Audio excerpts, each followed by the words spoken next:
अपराध की दुनिया वाकई अजीब होती है। जो कई बार दिखता है असल में वो होता नहीं, और जो कई बार होता है असल में वो दिखता नहीं। ये कत्ल की कहानी भी कुछ वैसी ही है। जिस शख्स की मौत होती है मौके से उसकी लाश भी मिलती है और सुसाइड नोट भी मिलता है। वहां मौत के सबूत भी मिलते हैं और मौत की वजह भी। इन सभी को देखकर पुलिस भी मान लेती है कि यह आत्महत्या का केस है। लेकिन जब पोस्टमार्टम रिपोर्ट पुलिस के हाथ में लगती है तो पूरी घटना ही बदल जाती है और इसके बाद पुलिस फिर से जांच में जुट जाती है। फिर जो कहानी सामने आती है तो उसे जानकर पुलिस भी दंग रह जाती है। नमस्कार, मैं भूपेंद्र सिंह रिपब्लिक सागर मीडिया की इस खास पेशकश में आपका स्वागत करता हूं। खुरई अधिवक्ता संघ के अध्यक्ष अधिवक्ता कृष्ण मुरारी चौबे जी को जन्मदिन की हार्दिक शुभकामनाएं एवं बधाई। सौजन्य समस्त अधिवक्ता संघ खुरई मध्य प्रदेश। आज क्राइम की कहानी में हम मध्य प्रदेश की एक बेहद ही सस्पेंस मर्डर मिस्ट्री के बारे में जानेंगे। मध्य प्रदेश की राजधानी भोपाल का सेंट्रल जेल, साल 2019, तारीख थी 29 जून। इस दिन पेरोल पर जेल से निकले कैदी को वापस लौटना था। 14 दिन की पेरोल पर जाने के बाद जेल प्रशासन को भी उसके लौटने का इंतजार था। तभी जेल प्रशासन को लोकल पुलिस से एक सूचना मिलती है। सूचना थी कि उस कैदी की मौत हो गई। हत्या के केस में उम्र कैद की सजा मिलने और जेल की जिंदगी से परेशान होकर उसने घर में ही आत्महत्या कर ली। लोकल पुलिस ने बताया कि कैदी ने एक सुसाइड नोट भी छोड़ा है, हेड राइटिंग भी उसी की है और मौत की वजह भी बताई है। इसलिए अब उसके सब का पोस्टमार्टम कराकर केस को बंद करने की तैयारी है। ये जानकर जेल प्रशासन भी उस कैदी के केस को बंद करने के लिए लोकल पुलिस की फाइनल रिपोर्ट का इंतजार करने लगता है। जिस कैदी की मौत हुई थी उसका नाम था राजेश परमार, उम्र तकरीबन 34 साल। वह मध्य प्रदेश के भोपाल के नीलवड़ एरिया के हीरा नगर में रहता था। इस पर साल 2014 में एक हत्या का आरोप था। उसी केस में इसकी गिरफ्तारी हुई थी और साल 2016 में उसे कोर्ट ने आजीवन कारावास की सजा भी सुनाई थी। इसके बाद से वो जेल में ही था।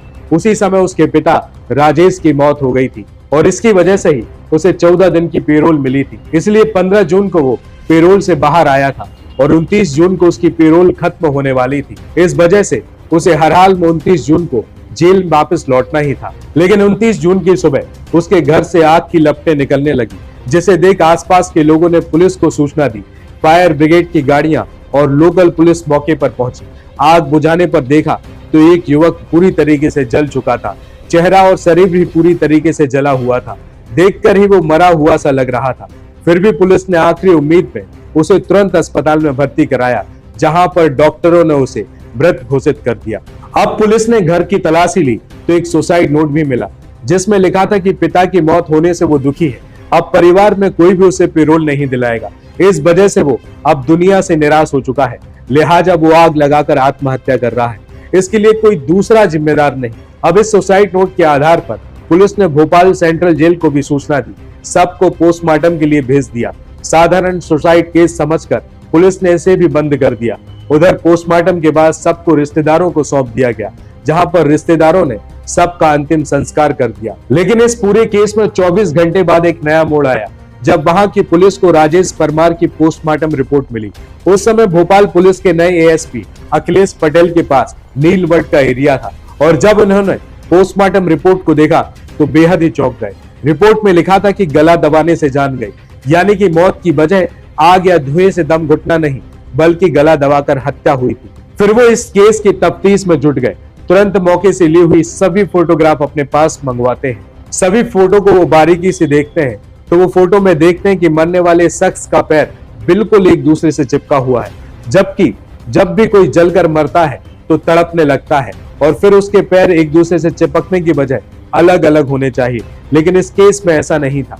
वहीं दूसरी तस्वीर भी देखते हैं, उससे पता चलता है कि शख्स का चेहरा और सीना पूरी तरीके से जला हुआ है, जबकि हाथ और पैर ज्यादा नहीं जले हुए हैं और अजीब तरीके से मुड़े हुए हैं। इससे शक यही होता है कहीं हाथ और पैर बंधे तो नहीं थे, जिस कारण से ऐसा हुआ। अब इसका पता लगाने के लिए पुलिस अधिकारी की पूरी टीम साथ में मौके पर पहुंचती है, घटना स्थल को बारीकी से देखती है, फिर आसपास के लोगों से पूछताछ करती है तो पता चलता है कि एक दिन पहले जब राजेश परमार के साथ 1 या 2 लोग भी वहां देखे गए थे। उसके बाद पुलिस ने इस केस की फाइल बंद करने की जगह दोबारा खोल दी और फिर जांच शुरू करती है। अब पुलिस को यह शक था कि जिसकी मौत हुई उसका पहला गला घोटकर हत्या की गई, लेकिन राजेश को जब सुसाइड ही करना था तो उसकी पहले हत्या क्यों की गई? अगर किसी ने गला दबाया तो वो कौन था? अब पुलिस के सामने ये भी सवाल उठता है कि कहीं ऐसा तो नहीं कि मरने वाला राजेश ही ना हो? अगर ये राजेश नहीं तो फिर कौन था? इन सवालों का पता लगाने के लिए पुलिस ने उसके मोबाइल नंबर का पता लगाया। फिर रिश्तेदारों के जरिए उसका एक नंबर मिला जो जेल के आने के बाद से एक्टिव था, लेकिन अभी बंद बता रहा था। उसकी आखिरी लोकेशन भी भोपाल की ही थी। पुलिस ने अब उसके फोन की कॉल डिटेल्स भी चेक की तो एक नंबर पर कई बार बात होने की जानकारी मिली, लेकिन जब उस नंबर पर संपर्क किया गया तो वो भी बंद था और वो नंबर था निहाल नाम के एक युवक का। अब पुलिस के सामने निहाल को खोजने की चुनौती थी और मन में सवाल यह भी आ रहा था कि कहीं निहाल ही तो नहीं मारा गया। इसके अलावा और भी कई सवाल थे। फिलहाल पुलिस निहाल की तलाश में जुट गई और उसके बाद पता चला कि निहाल मूल रूप से बिहार का रहने वाला है और पहले राजेश के मकान में ही किराए पर रहता था, लेकिन कुछ महीने से यहाँ से दूसरे मकान में शिफ्ट हो गया था। अब पुलिस की जांच में निहाल की लोकेशन गुजरात में मिली। इसके बाद पुलिस की एक टीम गुजरात पहुंची जहां से निहाल को दबोच लिया गया और जब इसके बाद निहाल से कड़ाई से पूछताछ की गई, सख्ती से पूछताछ की गई, तब उसने जो कहानी बताई बेहद ही चौंकाने वाली थी।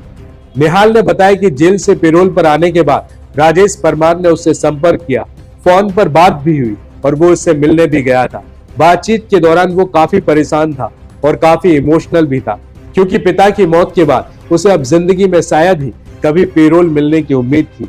इसलिए उसने सोचा था कि वो दुनिया की नजरों में हमेशा के लिए मर जाए और असल में जिंदा रहे। इसके लिए उसने क्राइम सीरीज देखी थी, जिसके बाद उसके मन में एक खौफनाक आइडिया आया। इसके लिए उसने घर में रहने वाली एकमात्र माँ को पूजा के बहाने 23 जून को ही बाहर भेज दिया।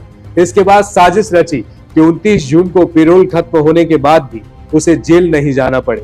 इसलिए 28 जून को ही किसी दूसरे शख्स को अपनी जगह मारकर कहीं दूर जाने की तैयारियों में जुट गया और इस काम में मदद के लिए उसने मुझसे कहा, लेकिन मैंने साफ मना कर दिया। इसके बाद उसने 1 लाख रुपए का लालच दिया और कुछ पैसे एडवांस भी दिए, इसलिए मैं उसके झांसे में आ गया। इस तरह 29 जून को पैरोल खत्म होने के ठीक एक दिन पहले यानी कि 28 जून को ही हम दोनों की मुलाकात हुई और 28 जून की शाम को ही दोनों घर पर ही मोबाइल छोड़कर घूमने निकले ताकि लोकेशन ट्रेस ना हो सके। इसके बाद पेट्रोल पंप के पास राजेश को अपनी ही उम्र और कद काठी और लंबाई का एक युवक मिला। उस युवक ने अपना नाम राजू रैकबार बताया था और दोनों फिर बातचीत करते हुए दोस्त बन गए और बातों ही बातों में दोनों ने राजू को घर पर पार्टी और शराब पीने के लिए तैयार कर लिया। क्योंकि राजू मजदूरी करता था, इसलिए खाने और शराब की लालच में वह तुरंत उनके घर पर जाने के लिए तैयार हो गया। अब राजू दोनों के साथ राजेश के घर पर आ गया और यहाँ पर राजू को दोनों ने खूब जमकर शराब पिलाई। जब उसने अपना होश खो दिया तो राजेश ने उसका गला दबाकर हत्या कर दी। इसके बाद उसने हाथ और पैर को रस्सी से बांध दिया ताकि अगर वो जिंदा भी हो तो आग से ना बच सके। हाथ पैर बांधने के बाद उसे फर्श पर लेटाया और घर में रखी किताबों को उसके ऊपर डाल दिया। फिर राजेश ने खुद ही एक सुसाइड नोट लिखा और उसे कुछ दूरी पर डाल दिया ताकि सही सलामत पुलिस को सुसाइड के सबूत के रूप में मिल जाए। और इसके बाद दोनों ने बाइक से निकाला हुआ पेट्रोल भी डाल दिया ताकि आग से वो पूरी तरीके से जल जाए, क्योंकि घर का दरवाजा अगर बाहर से बंद करते तो साजिश का पता चल सकता था। इसलिए दोनों ने घर के दरवाजों को अंदर से बंद कर दिया और छत के रास्ते से बाहर निकल आए और इसके बाद खिड़की से माचिस जलाकर तीली को अंदर फेंक दिया। और इस तरह जब आग की लपटें बढ़ गई तब दोनों एक साथ वहां से फरार हो गए। साजिश के तहत राजेश ने निहाल का एक पुराना सिम कार्ड लिया और साउथ इंडिया चला गया। वहीं निहाल गुजरात आ गया। अब पुलिस ने निहाल की कहानी की सच्चाई का पता लगाने के लिए उस मृत युवक के बारे में पता लगाया तो ये सच निकला, क्योंकि राजू रैकबार की पत्नी ने 28 जून की रात में ही लोकल पुलिस में गुमशुदगी की शिकायत की थी। इसके अलावा पुलिस को राजेश के घर से राजू की चप्पल भी मिली थी जिसे उसकी पत्नी ने पहचान लिया था। ये जानकर पुलिस अब जांच में तेजी से जुट गई और अब पुलिस को पूरी कहानी समझ में आ गई। लेकिन जब तक राजेश आंखों के सामने नहीं आ जाता तब तक जांच अधूरी थी। अब पुलिस को ये तो यकीन था कि आज नहीं तो कल राजेश किसी भी तरह निहाल से संपर्क जरूर करेगा और इस तरह अगले ही दिन आखिरकार राजेश का फोन निहाल के पास आ ही गया और पुलिस की मौजूदगी में ही निहाल उससे बात करने लगा। राजेश ने निहाल से वहां के हालात के बारे में पूछा कि कुछ गड़बड़ तो नहीं है, तो निहाल ने बताया कि कोई गड़बड़ नहीं है, पुलिस को कुछ पता नहीं चला।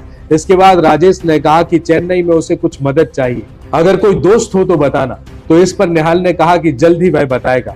इसके बाद फोन कट हो गया अब पुलिस ने भी राजेश को पकड़ने के लिए पूरी फिल्मी कहानी रच डाली। इसके तहत पुलिस ने कुछ लोगों को चेन्नई भेजा और लोकल बनकर राजेश से मिलने के लिए बोला। इस तरह नेहाल ने राजेश को चेन्नई में रहने वाले अपने एक दोस्त का जिक्र करते हुए उसका फोन नंबर शेयर किया, जिसके बाद राजेश पुलिस वालों को ही नेहाल का दोस्त समझने लगा और उनसे बात करने लगा और मिलने भी गया। और जैसे ही राजेश ने लुंगी और माथे पर तिलक लगाए, दो युवकों को नेहाल का दोस्त समझकर उनसे मदद मांगने के लिए पहुंचा तो उसे वहीं पर दबोच लिया गया।